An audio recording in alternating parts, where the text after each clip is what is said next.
Hello, welcome back. तो आज की वीडियो में हम देखेंगे मेथड ओवरलोडिंग। ये बहुत इंपॉर्टेंट टॉपिक है। इससे रिलेटेड क्वेश्चन आ रखा है आपके सेक्शन बी में 10 मार्क्स के लिए। ठीक है, तो वो क्वेश्चन इसको और इम्पॉर्टेंट बना देता है, तो इसलिए इसको समझना बहुत ज़रूरी है। तो इस वीडियो में यही कवर करूँगा मैं, मेथड ओवरलोडिंग क्या होती है, एग्जाम्पल से समझेंगे, डिटेल में इसको समझेंगे। उसके बाद ICSE के स्पेसिफिक पेपर में आया हुआ क्वेश्चन और कई प्रैक्टिस क्वेश्चन भी मैं आपको करवाऊँगा जो प्रीवियस ईयर में आ चुके हैं। तो शुरू करते हैं इसको। तो मेथड ओवरलोडिंग, देखो, मेथड ओवरलोडिंग का मतलब किसी चीज़ को ओवरलोड करना। ठीक है, जैसे गाड़ी है, गाड़ी में दो से ज़्यादा लोग बैठ जाएँ या तीन से ज़्यादा बैठ जाएँ। फॉर एग्जांपल स्कूटी है तो तीन से ज़्यादा बैठे तो हम बोलते हैं भाई ओवरलोड हो गई। ऐसी क्लास 10 की बात है। एक दिन सुबह सुबह हम क्लास में गया तो एक लड़का बोल रहा था कि उसकी फ़ोटो छपी थी पेपर में, छप और लेके आ रखा था हाथ में कटिंग। तो मैंने बोला दिखा भाई, तो मेरे को नहीं दिखाई उसने। ठीक है, पहले उसने पूरी क्लास को बताया कि भाई मेरी फ़ोटो छप रही है, हर एक के पास जा रहा है, बोल रहा है। फिर बाद में लाके दिखा रहा है कटिंग, तो कटिंग में यही था कि स्कूटी थी, इसमें 5 जने बैठे हुए थे, बैट बॉल लेकर के ये खेलने जा रहे थे स्कूल के बाद। तो उनकी फ़ोटो खींच ली थी, जो ये लोकल न्यूज़पेपर का कोई होगा रिपोर्टर, उसने।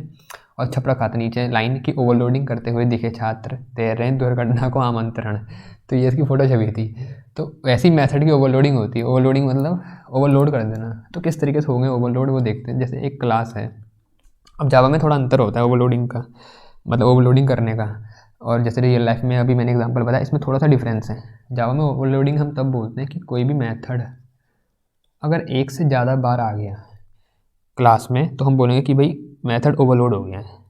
कोई भी मेथड अगर क्लास में एक से ज़्यादा बार आ जाता है तो हम बोलेंगे कि मेथड ओवरलोड हो गया। अब लेकिन उसको लिखने का तरीका होता है, मतलब ऐसे नहीं कि आपने एक मेथड को दो बार सेम टू सेम कॉपी कर दिया और बोलोगे मैंने तो ओवरलोड कर दिया। ऐसे नहीं है, वो एरर आ जाएगा ऐसे में। मतलब नाम सेम हो लेकिन तरीका भी होता है उसका लिखने का। तो वही मैं बताऊँगा किस तरीके से ओवरलोडिंग होती है। और इसमें ये याद रखना कि जैसे फॉर एग्जांपल अगर कोई क्लास है और उसमें 10 मेथड हैं, लेकिन 10 के 10 मेथड अलग अलग हैं, तो हम ये नहीं बोलेंगे कि वो मेथड ओवरलोडिंग हो रही है क्योंकि उसमें बहुत सारे मेथड हैं। ऐसा नहीं होता। ठीक है, मेथड कोई भी एक मेथड एक से ज़्यादा बार आ जाए तो हम बोलेंगे मेथड ओवरलोडिंग हो रही है। भले क्लास में दो ही मेथड हो लेकिन दोनों का नाम सेम हो गया तो भी मेथड ओवरलोडिंग हो रही होगी। लेकिन किस तरीके से करते हैं वो समझते हैं। तो मेथड ओवरलोडिंग करने के लिए आपको पहले तो मेथड सिग्नेचर क्या होता है ये पता होना चाहिए। मेथड सिग्नेचर ये मैंने कवर कर रखा है वैसे, मेथड सिग्नेचर। ठीक है, जो इससे पिछली वाली या उससे पिछली वाली जो पहली वीडियो थी मेरी मेथड के ऊपर, तो वहाँ पर मैंने बताया था डिटेल में मेथड सिग्नेचर और मेथड प्रोटोटाइप के बीच का डिफरेंस। ठीक है, मेथड सिग्नेचर और मेथड प्रोटोटाइप के बीच का डिफरेंस बताया था, उसको देख लेना। वो एक मार्क्स में कभी कोई आ भी जाता है कि आपको एक लाइन दी रहेगी, बोलेंगे बताओ कि ये मेथड सिग्नेचर है या मेथड प्रोटोटाइप है, या मेथड का आपको दे दिया एक मेथड बना करके, बोलेंगे कि मेथड सिग्नेचर लिखो और मेथड प्रोटोटाइप। तो वो आपको वैसे भी पता होना चाहिए, लेकिन मेथड सिग्नेचर आपको पता होना चाहिए, ये समझना है तो। लेकिन मैं आपको बता देता हूँ मेथड सिग्नेचर शॉर्ट में होता क्या है। मेथड सिग्नेचर होता है मेथड का नाम, साथ में जो उसके पैरामीटर हैं जो हम इसके अंदर लिखते हैं राउंड ब्रैकेट के अंदर। तो मेथड का नाम प्लस जो ये राउंड ब्रैकेट के अंदर पैरामीटर है, ये दोनों मिला करके बनता है मेथड का सिग्नेचर। ठीक है, फॉर एग्जांपल जैसे मेरे पे एक मेथड है ऐड वॉइड ऐड, एक मेथड ये है। ठीक है, और जैसे एक क्लास बना रखी मैंने ये टेस्ट नाम की, इसमें मैं मेथड ओवरलोडिंग दिखा रहा हूँ। एक ये वॉइड ऐड नाम का मेथड है, एक है वॉइड ऐड इंट ए कॉमा इंट बी, और ये है, और ये क्लास हुई बंद। ठीक है, यहाँ पर क्लास हुई बंद। एक मेथड ये था वॉइड ऐड, एक और है वॉइड ऐड इंट ए इंट बी, और यहाँ पर नीचे हमारी क्लास हो रखी बंद। तो यहाँ पर ये जो मैंने करा ये है मेथड ओवरलोडिंग। देखो दोनों के नाम सेम है, ऐड और ऐड के। अब मेथड का अगर मैं तुम्हें सिग्नेचर बोलूँ तो यहाँ पर मेथड का सिग्नेचर इतना हुआ, यहाँ से लेकर के ये यहाँ तक, ये पूरा मेथड का सिग्नेचर है। ये मेथड का नाम और साथ में इसके आगे जो वो पैरामीटर है इसमें जो दिए हुए, कुछ नहीं है तो राउंड ब्रैकेट, खाली राउंड ब्रैकेट को हम मानते हैं, मतलब वो भी लेंगे साथ में। अब ऐसी ऐड, ये वाला यहाँ से यहाँ तक है मेथड सिग्नेचर पूरा, ये ऐड, फिर ये साथ में इसके जो ये आगे राउंड ब्रैकेट में इसके पैरामीटर हैं। तो अब यहाँ देखो कुछ रूल हैं मेथड को ओवरलोड करने के, वो अब वो समझाता हूँ आपको किस तरीके से मेथड हम ओवरलोड करेंगे।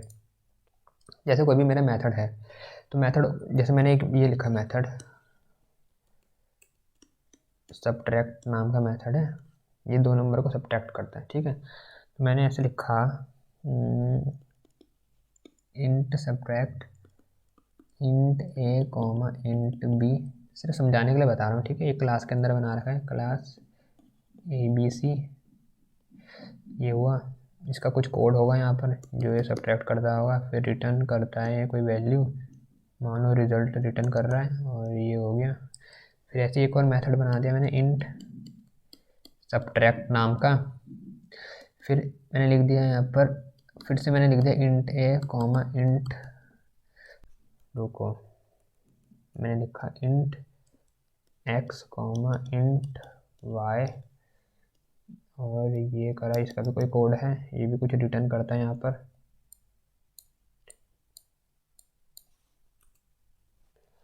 इसने भी रिटर्न कर दिया कुछ, मान लो इसने आंसर रिटर्न करा यहाँ पर, और ये हुआ बंद।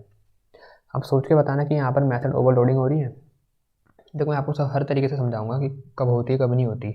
यहाँ पर एक मेथड है सब नाम का, सब्ट्रैक्ट करने के लिए बना रखा, इंट ए इंट बी, दो पैरामीटर लेता है और उनको सब्ट्रैक्ट करेगा, ठीक है। ऐसे नीचे वाला मेथड है सब्ट्रैक्ट नाम का, उसमें भी दो हमने दिखा रहा है कि ये फॉर्मल आर्ग्यूमेंट है इसके, कि दो लेगा ये, एक इंटीजर और एक और इंटीजर, इन दोनों को सब्ट्रैक्ट करेगा। अब तुम यहाँ पर ये गलती मत करना। देखो पहले तो मेरे को ये बताओ कि ये मेथड ओवरलोडिंग हो रही है नहीं हो रही। दो मेथड हैं, यहाँ पर भी नाम सेम है, तो क्या ओवरलोडिंग हो रही है? यहाँ पर ओवरलोडिंग ही नहीं हो रही, यहाँ पर एरर आएगा। अब वो समझ लो क्यों, इसका पीछे कारण क्या है कि यहाँ पर देखो, जब जावा का कंपाइलर चलाने बैठेगा, ठीक है, मान लो मैंने सब्ट्रैक्ट नाम का वो चलाया, क्या बोलते हैं, कॉल करा इस मेथड को। जब कॉल करूँगा तो फॉर एग्ज़ाम्पल यहाँ वैल्यू मैंने 5 दे दी थी और यहाँ पर 10 दे दी, और इसको कॉल करा, तो जावा का कंपाइलर जब इसको चलाएगा तो मुझे बताओ, उससे पता चलेगा कि कौन सा वाला चलाना है, पहला वाला चलाना है कि दूसरा वाला चलाना है, बताओ। यहाँ पर देखो, भले ही यहाँ पर तुम्हें ए बी दिख रहा होगा और यहाँ एक्स वाई दिख रहा होगा, उससे फ़र्क नहीं पड़ता भाई। मेथड की डेफिनेशन में जो है हम लिखते हैं ना, ये तो मेथड की डेफिनेशन है, उसमें जो है वेरिएबल, ये तो सिर्फ ये बताने के लिए होता है कि भाई ये इंटीजर वैल्यू ले रहा है, मतलब ये बताने के लिए कि भाई पहली वैल्यू इंटीजर होगी, दूसरी भी इंटीजर होगी। उसमें तुम एक्स वाई लिखो, कोई सा भी वेरिएबल का नाम लिखो, उससे फ़र्क थोड़ी पड़ता है। बता भी रखा था डेफिनेशन में, जो ये लिखते हैं ये फॉर्मल आर्गूमेंट है, या इनको डमी भी बोलते हैं हम। डमी बस वैल्यू ये बताने के लिए होता है कि कौन सी वैल्यू लेगा। असली वैल्यू तो यहाँ से आती है जब हम कॉल करते हैं। तो कॉल करा तो 5-10 वैल्यू दी, तो कंपाइलर आया, उसने चेक करा क्लास में कि भाई ये मेथड बना हुआ है या क्या, तो हाँ था, सब नाम का, और पहली वैल्यू इंटीजर ले रहा था, दूसरी वाली इंटीजर। फिर नीचे देखा उसने, अबे यहाँ तो एक और बना हुआ सब नाम का, वो भी पहली वैल्यू इंटीजर ले रहा है, दूसरी वैल्यू इंटीजर। अब जावा के कंपाइलर को आया गुस्सा, उसने बोला अबे शाणे, तू दो मेथड बना के बैठा हुआ है सब नाम के, चल यहाँ तक ठीक है, लेकिन दोनों बिल्कुल सेम बना दिए, अब मैं चलाऊँ तो चलाऊँ किसको? तो उसकी हुई खोपड़ी ख़राब, और तब आता है एक एरर, क्योंकि हमने एक ही तरीके का मेथड दो बार बना दिया, ठीक है। सेम ही मेथड है भैया ये और ये, इन दोनों का देखो। अब ऐसी ओवरलोडिंग नहीं करनी होती मेथड ओवरलोडिंग में। अभी देखो याद रखना, जो मेथड का नाम है, अभी मैंने बताया था मेथड का सिग्नेचर, तो मेथड के नाम के साथ जो आगे के ये आर्गूमेंट, इसके पैरामीटर होते हैं, मिलाकर के मेथड का सिग्नेचर बनता है। तो मेथड का नाम तो सेम रहेगा ओवरलोडिंग करते वक्त, तो जो अंदर के ये होते हैं ना, ये अंदर जो पैरामीटर हैं, उन्हीं की मदद से हम पता करते हैं कि भी कौन सा मेथड चलाना है। जैसे यहाँ ऐड में क्या था, यहाँ पर कोई पैरामीटर अंदर नहीं दे रखा था, तो यहाँ पर 2 दे रखे थे, तो जावा के कंपाइलर को पता रहेगा। अब अगर मैं कभी ऐसा वाला चलाऊँगा ऐड, ऐसा वाला, तो उसे पता है भाई ये ऊपर वाला चला रहा है, क्योंकि ऊपर वाले के अंदर कोई पैरामीटर नहीं है, तो ऊपर वाला चलेगा, ठीक है, ये जो ऊपर वाला है। और अगर मैं ऐसा वाला चलाता हूँ ऐड, और अंदर मैंने 5,6 दिया, तो उसे पता है ये वाला चलवा रहा है, क्योंकि भाई इसने पैरामीटर दिए हैं, वो चेक करता है कौन से वाले में है, तो ये जो ऊपर वाला है उसमें तो है नहीं, तो ये वाले को चलाएगा, ठीक है। लेकिन यहाँ पर तो जो दोनों हमारे मेथड हैं वो सेम है, दोनों 2 इंटीजर लेते हैं, तो ये गड़बड़ होगी। तो इसलिए जो पैरामीटर होते हैं अंदर, या तो तुम ऐसा बनाओ, जैसे यहाँ पर मान लो ये नहीं होता तो ठीक था, तो अब जावा के कंपाइलर को कोई दिक्कत नहीं है, उसे पता है अच्छा मैंने यहाँ पर 2 दिए, तो 2 इस वाले के पास है, नीचे वाला तो एक ही को चलाता है, तो इसलिए उसको कोई दिक्कत नहीं है, ऐसे में एरर नहीं आएगा, वो ऊपर वाले को चला देगा, ठीक है। और अगर मान लो मैंने यहाँ पर फिर एक वैल्यू दी होती, जैसे इसको हटाओ, सिर्फ 5 दी होती, तो क्या होता, तो तब वो नीचे वाले को चलाता है, इस वाले को, क्योंकि नीचे वाला सिर्फ एक आर्ग्यूमेंट ले रहा है, एक पैरामीटर ले रहा है। आ रही बात समझ में? तो इसलिए जब मेथड को ओवरलोड करो तो अंदर जो पैरामीटर हैं, तो अंदर याद रखना, इंपॉर्टेंट बात बता रहा हूँ ये, ठीक है। अंदर जो पैरामीटर है या तो उनका जो नंबर है वो अलग हो, ठीक है, या तो उनके नंबर में डिफरेंस हो, तो एक में 2 है तो एक में 3 हो, एक में 1 भी नहीं है एक में 2 हो, इस तरीके से हो सकता है, ठीक है। या तो जो उनका नंबर है वो अलग हो, या फिर अगर नंबर अलग नहीं होता तो उनका फिर टाइप अलग हो, ठीक है। ये 2 बातें जो तुमने ध्यान देनी, मैं बताता हूँ दूसरा, या नंबर अलग हो या फिर टाइप अलग हो उनका, ठीक है। ये 2 चीज़ें होनी चाहिए, तभी हम बोल सकते हैं कि हमारा मेथड ओवरलोड हो रहा है। टाइप कैसे, जैसे यहाँ पर देखो इंट ए इंट बी था, तो यहाँ पर मैंने मान लो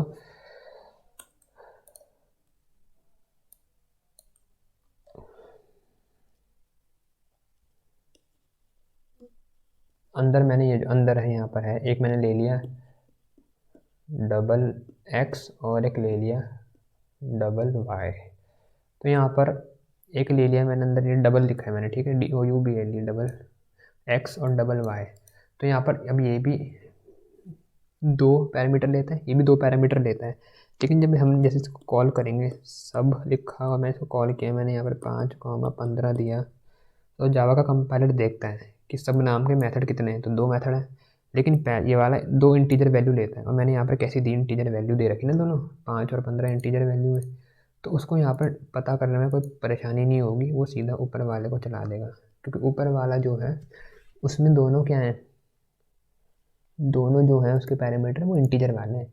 लेकिन अगर मैंने ऐसा कॉल किया सब और लिख दिया नीचे 5.8 11.7, तो अब कौन सा ऊपर वाला अब नहीं चलेगा, क्योंकि इसमें मैंने फ्लोटिंग पॉइंट वैल्यू दे रखी, तो अब ये वाला चल जाएगा और कोई एरर नहीं आएगा, क्योंकि इन दोनों का जो टाइप है वो चेंज है, ठीक है, जो उसके पैरामीटर का टाइप है वो चेंज है। देखो जबकि नंबर यहाँ पर सेम था, यहाँ पर 2 ही हैं, यहाँ पर भी 2 हैं, लेकिन दोनों का टाइप चेंज है, इसलिए कोई दिक्कत नहीं आ रही, कोई एरर नहीं आ रहा। असल में बस तुम्हें ये याद रखना है कि जावा के कंपाइलर को कोई परेशानी ना हो तुम्हारा मेथड ढूंढने में, तो इसलिए जैसे नॉर्मल सी बात है भाई, उसको परेशानी इसलिए हो रही थी क्योंकि दोनों हमने बिल्कुल सेम सेम कर दिए थे, तो या तो तुम उसका टाइप अलग कर लो तो वो ढूंढ लेगा, या तुम उसमें जो पैरामीटर का नंबर है वो अलग कर दो, तब भी उसे कोई दिक्कत नहीं होगी ढूंढने में, ठीक है। लेकिन तुमने अगर टाइप भी सेम कर दिया, ऊपर से नंबर भी सेम कर दिया, तो तब दिक्कत हो जाएगी। तो बस ये है जो इंपॉर्टेंट बात है तुम्हें याद रखनी है, बाकी ओवरलोडिंग में कुछ नहीं है। तो मेरे ख्याल से समझ में आ गया ओवरलोडिंग कैसे हम करेंगे। बाकी क्वेश्चन करवाऊंगा तुम्हें प्रीवियस ईयर का और इस ईयर का, तो ढंग से क्लियर हो जाएगा ओवरलोडिंग कैसे होती है, ठीक है। अब एक एग्जाम्पल से समझते हैं छोटे से, फिर उसके बाद मैं तुम्हें प्रीवियस ईयर के क्वेश्चन करवाऊंगा इसमें, ठीक है। तो देखो ज़रा, फॉर एग्जांपल मेरे को एरिया फाइंड करना है, ठीक है, एरिया फाइंड करना है मुझे। तो देखो एरिया अगर मेरे को मान लो एक तो स्क्वायर का निकालना है, तो एरिया स्क्वायर का क्या होता है, साइड इंटू साइड होता है ना, और अगर एरिया मेरे को निकालना है रेक्टेंगल का, तो वो लेंथ इंटू ब्रेथ, ये होता है लेंथ इंटू ब्रेथ, ठीक है ना भाई, यही होता है, ठीक है। रेक्टेंगल का हो गया लेंथ इंटू ब्रेथ, और स्क्वायर का क्या हो गया एरिया, साइड इंटू साइड। तो अब देखो यहाँ पर दोनों का निकाल रहे हैं एरिया, तो हम एक क्वेश्चन आगे मान लो कि एक प्रोग्राम बनाओ जिसमें एरिया नाम के मेथड को ओवरलोड करो, एक बार एरिया फाइंड करो स्क्वायर का, एक बार फाइंड करो रेक्टेंगल का। तो मैंने क्लास बनाई एक, ठीक है, टेस्ट नाम की क्लास बनाई है, इसके अंदर अपना प्रोग्राम बनाते हैं फाइंड करने का एरिया। तो देखो क्लास बना रखी, अब यहाँ पर अब देखो जो ये क्लास है इसके अंदर मैंने एक बना दिया वॉइड एरिया नाम का एक मेथड है, ठीक है, वॉइड एरिया, और अंदर दे दिया मैंने इंट एक्स। देखो एक तो है एरिया निकालेगा स्क्वायर का, तो स्क्वायर का एरिया निकालने के लिए हमें बस साइड पता होनी चाहिए ना, तो इस वाले में सिर्फ साइड दे देंगे जो एक्स में आ जाएगी, और ये हमें स्क्वायर का एरिया निकाल के दे देगा, ठीक है। तो इसकी डेफिनेशन लिख देते हैं यहाँ पर, अंदर क्या लिखेंगे, रिजल्ट लिख देता हूँ यहाँ पर, इंट रिजल्ट इक्वल टू क्या होगा, साइड इंटू साइड ना, तो एक्स में आएगी जो साइड है एक्स इंटू एक्स। देखो अभी मैं तुम्हें समझाऊंगा। अब एक और बनाते हैं दूसरा मेथड, वो क्या फाइंड करेगा, वो फाइंड करेगा, बताओ भाई क्या फाइंड करेगा, हमारा फाइंड करेगा एरिया, लेकिन किसका, अब करेगा वो रेक्टेंगल का। तो लिखा मैंने वॉइड एरिया। अब रेक्टेंगल के एरिया फाइंड करने के लिए यार दो चीज़ें पता होनी चाहिए, लेंथ और ब्रेथ। तो int x comma int y ऐसा बना दिया मैंने, ठीक है। Int x comma int y, देखो इससे फ़र्क नहीं पड़ता, यहाँ पर भी इंट एक्स है, यहाँ पर भी इंट एक्स हो गया। वो इसके पर्सनल वेरिएबल है, वो इसका खुद का पर्सनल है, ठीक है ना। तो उससे फ़र्क नहीं पड़ता, वो तब तक ही काम करेगा जब तक इसकी डेफिनेशन काम कर रही है। और वैसे ही यहाँ पर इसका वाला इसी की डेफिनेशन के अंदर तक काम करेगा, तो उससे फ़र्क नहीं पड़ता। मैं जानबूझ के यहाँ पर एक्स लिया, यहाँ पर भी एक्स, ताकि तुम्हें पता हो कि इससे कोई प्रॉब्लम नहीं आने वाली, ठीक है। तुम चाहो तो अलग भी ले सकते हो, मैंने समझाना था तो मैंने सेम सेम लिए। तुम चाहो तो यहाँ पर एक्स की जगह कुछ और भी ले लो, कोई फ़र्क नहीं पड़ता। तो यहाँ पर हम एरिया निकालेंगे इसमें रेक्टेंगल का। तो देखो ज़रा यहाँ पर जब एरिया निकालेंगे रेक्टेंगल का तो कैसे निकलता है एरिया रेक्टेंगल का। हाँ, मैंने एक वेरिएबल बनाया, इंट रिजल्ट नाम का वेरिएबल ही बना दिया। और रेक्टेंगल का एरिया क्या होता है, length into breadth, x into y, क्योंकि लेंथ आएगी एक्स में, ब्रेथ आएगी वाई में, ठीक है।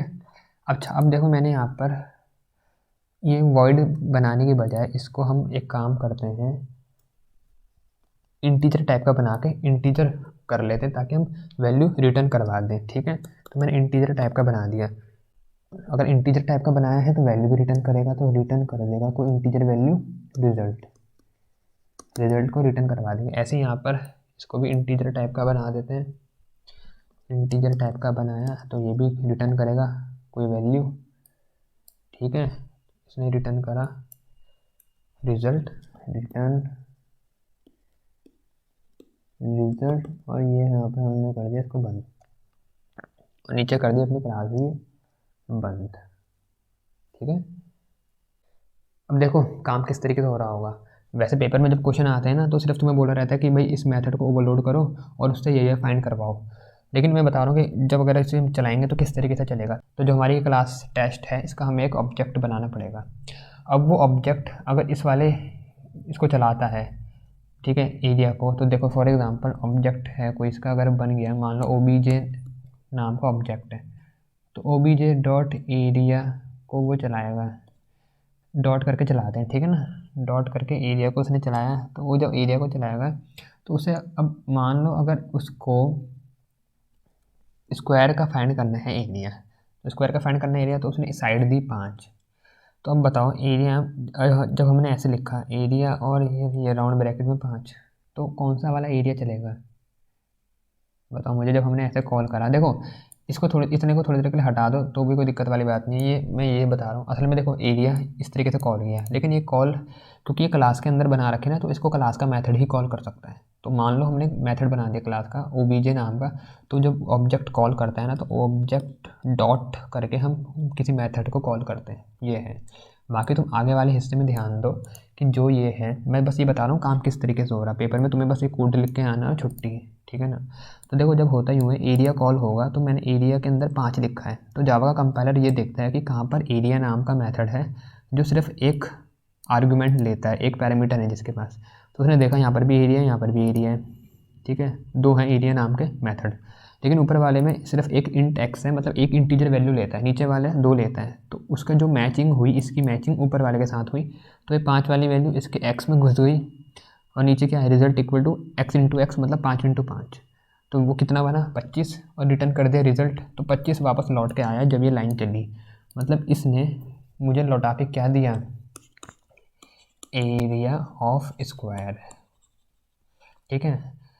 अब मेथड ओवरलोडिंग का फ़ायदा ये होता है, फॉर एग्जांपल अभी मैंने एरिया फाइंड करा स्क्वायर का, अब मैं चाहता हूँ रेक्टेंगल का फाइंड करना, तो बस मुझे लिखना है ओबीजे डॉट एरिया, किसका फाइंड करना है, रेक्टेंगल का। तो उसके लिए लेंथ और ब्रेथ हमें देनी चाहिए, तो मैंने दे दी फॉर एग्जांपल 4,5, ठीक है। तो जब ये लाइन चलेगी, ठीक है ना, जब ये लाइन एग्जीक्यूट होएगी, तो बताओ कौन सा वाला मेथड हमारा चलेगा, कौन सा वाला मेथड रन करेगा। यहाँ लिखा है OBJ dot area, OBJ dot करके तो ऑब्जेक्ट उसे चलाता है, लेकिन जो चल रहा है वो कौन सा एरिया चल रहा है, जिसमें पहला 4 है दूसरा 5 है। तो पहला 4 है और दूसरा 5 है, मतलब ऐसा वाला एरिया चलेगा, ऐसा वाला मेथड एरिया नाम का कॉल होगा जिसमें 2 आर्ग्यूमेंट होंगे, वो भी इंटीजर टाइप के। तो यहाँ पर दिख रहे हैं 2 इंटीजर टाइप के, तो एक जिसके साथ मैचिंग होगी इसकी, तो ये वाला चला। इसकी 4 वाली वैल्यू x में जाएगी, 5 वाली y में, और नीचे क्या हो जाएगा x की इंटू वाई के साथ, मतलब 4 के इंटू 5 के साथ, तो ये 20 बना है। रिजल्ट में आया 20 और रिटर्न हो गया 20। तो इसने जो हमें रिटर्न करा 20, वो क्या है, एरिया ऑफ क्या है भाई, रेक्टेंगल है। ठीक है, तो हमने देख लिया किस तरीके से हम मेथड ओवरलोडिंग करते हैं और कैसे हम उसका यूज़ करते हैं। आ रही बात समझ में? हमने एक ही मेथड से 2 चीज़ें कर ली। जब स्क्वायर का एरिया फाइंड करना था तो स्क्वायर का कर ले रहे थे, जब रेक्टेंगल का फाइंड करना था तो उसी से हम कर ले रहे थे। तो इससे हमारा जो प्रोग्राम है वो अच्छा बना रहता है। ठीक है, कन्फ्यूजन कम रहता है। मतलब सेम नाम है, देखो दोनों काम तो सेम ही कर रहे हैं, एरिया फाइंड कर रहा है, अब एरिया निकालता है स्क्वायर का, एक रेक्टेंगल का, तो एक ही समय दोनों काम करवा लिए। तो इस समय मेथड ओवरलोडिंग काम में आती है। जब हम बहुत बड़ा कोड लिखते हैं तो उसे मैनेज करना थोड़ा आसान पड़ जाता है इसकी मदद से। पता रहता है हमें कि भाई ये है तो ये, जैसे फॉर एग्जांपल एरिया नाम का मेथड है तो ये एरिया फाइंड करेगा। हम जितनी चीज़ों को हम फाइंड करवा रहे होंगे हम इसी से करवाएंगे, हम उसी को ओवरलोड करवा देते हैं। ठीक है, तो ये हमने देखा मेथड ओवरलोडिंग। इस वीडियो में इतना ही। मैं नेक्स्ट वीडियो लेके आऊँगा, उसमें मैं आपको प्रीवियस ईयर के क्वेश्चन करवाऊंगा जो मेथड ओवरलोडिंग के आ रखे हैं ICSE में। ठीक है, तो इस वीडियो में इतना ही। वीडियो अच्छी लगी है तो लाइक कर देना, चैनल पर नए हो तो सब्सक्राइब भी कर लेना, और जल्दी मिलते हैं अगली वीडियो में। And thanks for watching my video.